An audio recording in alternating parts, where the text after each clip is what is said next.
Well, hello, it's me, ｃｈěděpolical, your host of the party, and today is Thursday, December 21st, 2023. And while this may be late, I just had to still record this one and get it out because I think it's important, right? So here are the things that you need to know. And oh my God, what happened yesterday? Suddenly the stocks took a turn for the worse. It was really amazing to watch. So they did snap their winning streak, which I think is about time, right? And you can point to any number of 6 or 7 reasons why any of them would work. You can craft the story.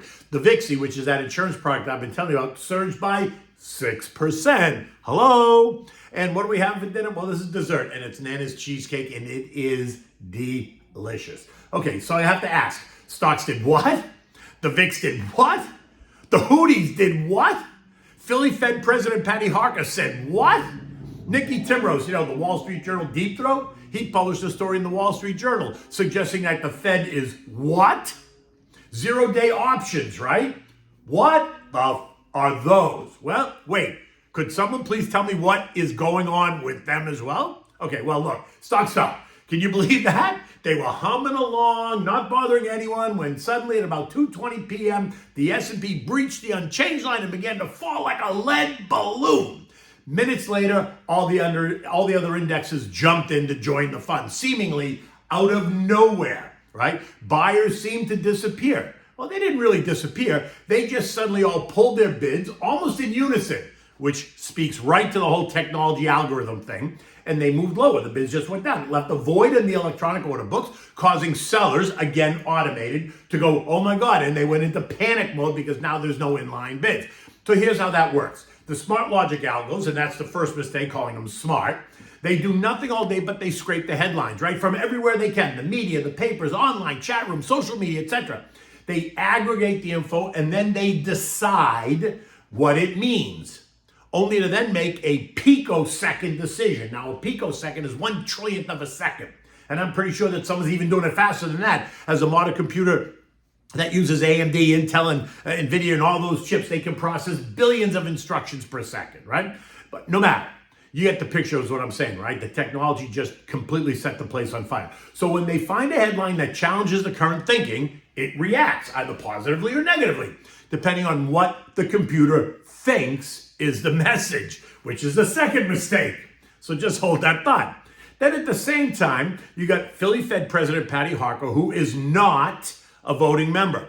He gets on some radio show and shoots holes in the narrative, saying that while rates might go lower, it is not imminent, saying that they should go down, but not immediately, pushing back against this idea of March rate cuts, saying, and I quote, "We don't have to do it too fast, and we're not going to do it right away. We should hold rates right where they are."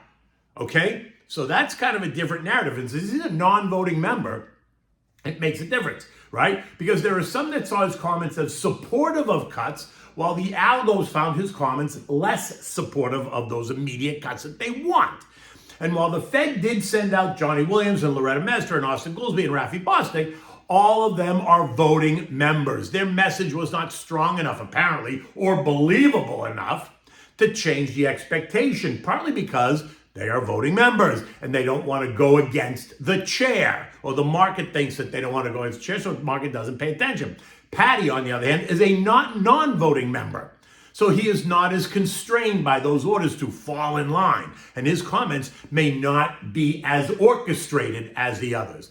And then we had the Wall Street Journal article that suggested the Fed is confused, right? He doesn't know what to do, leaving the idea of any immediate rate cut in jeopardy, saying that the Fed is in a no-win situation. Recall all the most recent rhetoric coming out of their mouths, right? JJ says rates are going lower, and then 5 of them come out and say, well, maybe not so fast, and then they try to push back on it, on that latest narrative. And then we had the negative FedEx and General Mills story, right? All about weakening demand and lower guidance, sending those stocks down, right? FedEx was down 12%, General Mills was down 3.6%.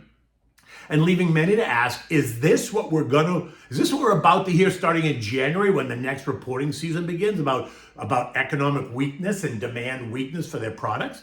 And then you have the Houthis, right? And listen, I call them Houthis, it's a joke. I know it's Houthi, but I'm calling them Houthis because I'm making fun, right? You know, that Iranian-backed terrorist organization over there in the Middle East, right? That's trying to shut down the Suez Canal, causing all kinds of disruptions from oil to cargo in the Red Sea, raising the geopolitical temperature as well as the supply chain temperature. Today's Wall Street Journal's front page, it screams, the Red Sea tensions put the Navy and shippers on alert. It's got a big picture of a Navy ship, right? Now, that certainly doesn't sound like a positive headline to me, and that headline really started yesterday, right? And then on a side plot, we find out that JoJo swaps Fat Leonard, who's a prominent money man for Nicky Maduro, the Venezuelan president, for 10 Americans in a fugitive swap, right? That was just playing on the side over there. And then, in what I think is a real reach, the options markets are saying that it was the expiration of zero-day options, right? And that caused all the angst yesterday. Okay, sports fans, whatever it was, it was. Point your finger at any one of those headlines and you can craft a story about why stocks sold off. And if you use them all in unison, it makes it even better. But if you're a long-term investor, you remain unfazed. And if you're a day trader, you either got your head handed to you or you made out like a bandit. Either way, it's all good, right? And all this sent the VIX, the fear index, surging. It rose by 9.1%. And the higher it went, the more stocks fell. And by the end of the day, every sector in the S&P was negative. The Dow had given back 475 points or 1.3%. The S&P down 70 or down 1.5%. NASDAQ down 225, down 1.5%. The Russell down 38 points or 2%. The Trend's down 380 points or 2.3%. And the equal weighted S&P lost 110 points or 1.7%. All while bonds rallied, right? The TLT was up 0.7 and the TLH rose by 0.8. And guess what else shot higher? The VIXI ETF. It rose by 6.2% yesterday. Remember that cheap insurance product that I've been discussing that was trading with a 15 and a 16 handle on it for the past couple of weeks? As I warned of the risk of a headline coming out of left field that nobody expected. Well, yesterday, that closed at 1740. That's up 8.8% since I first told you about it. And it's a single product. It's not complex. It's not a straddle or a condor or an iron condor or a butterfly or an iron butterfly or a married anything. It's just a simple contra ETF that allows you to bet on fear. Now, you could also have bought the SPSX, which is the Direction S&P short 3 times levered ETF, and you would have earned a paltry 4.2%. But I wouldn't suggest that to everyone at all. It's a sophisticated product that requires diligence and real understanding of the risks of a 3 times levered product. And so just like that, boom. Now look, in the end, the market has been searching for a reason to back off after the strong rally that's taken place over the past 8 weeks. In fact, some of us have been begging for a pullback, right? So I was on the big money show yesterday. I posted that link to my Twitter. I also put it on my LinkedIn. You can also find it on my written blog. You just click on it and you can see my comments there from yesterday, but essentially it was all of this. In the end, yesterday's decline is nothing to get worked up about. In fact, I would like to see it decline again. To do nothing, if we did nothing more than just shake the branches to see who else falls out, just like we did in October.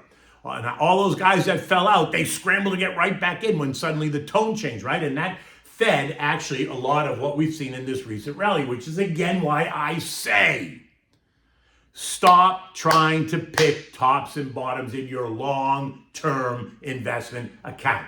Create the plan and then stick to it. Talk to your advisor. Get comfortable with being a bit uncomfortable at times.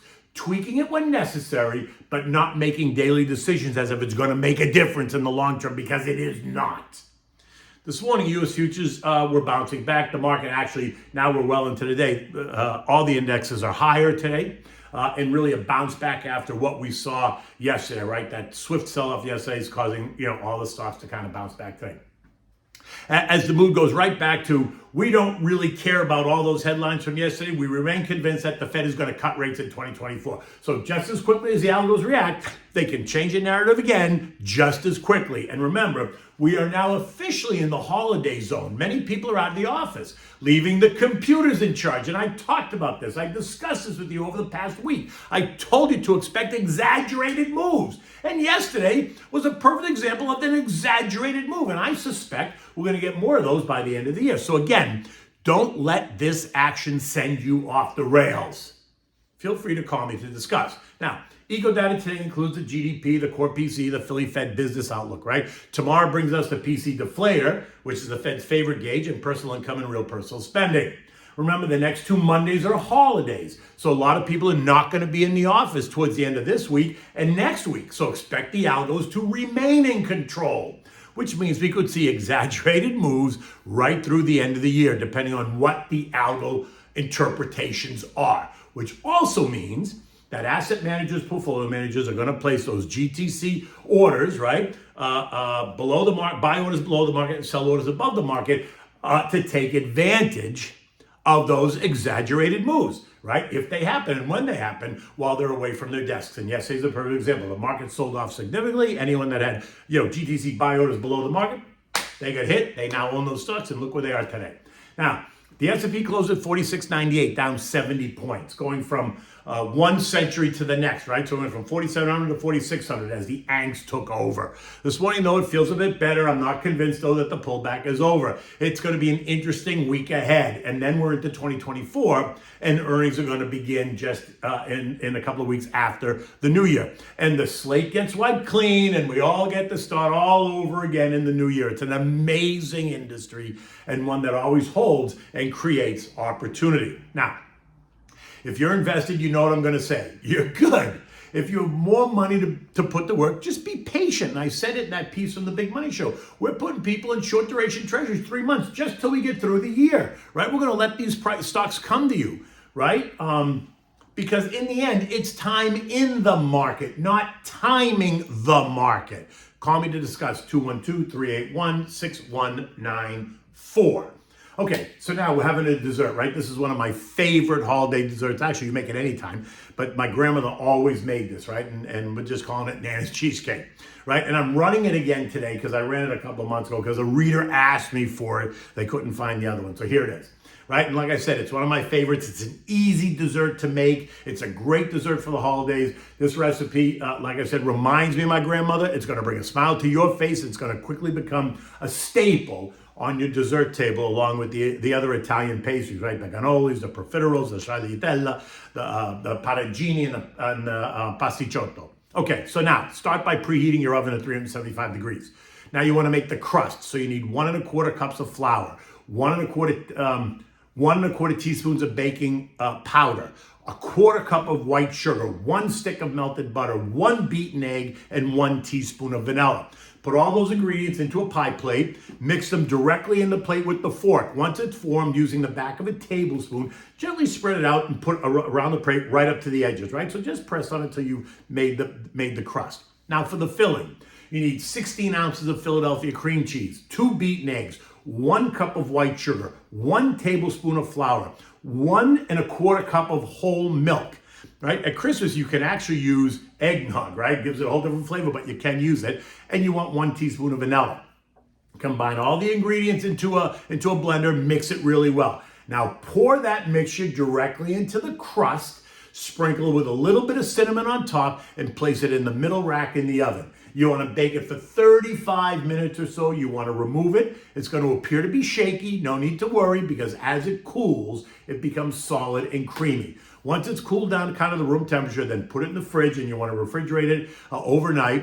And you can eat it just plain if you want, which is really delicious, or you can put fruit topping on it. You can put strawberries or blueberries or some other fruit that you may like on it. You can certainly do that as well. I don't. I eat it just the way it is. And since I have a daughter who's gluten-free, instead of using flour, I use gluten-free flour, and it is absolutely delicious. Doesn't make a difference at all. And so it's great. In any event, I know it's kind of later in the day, but I wanted to get this one out because I thought this was very appropriate. Until tomorrow, take good care.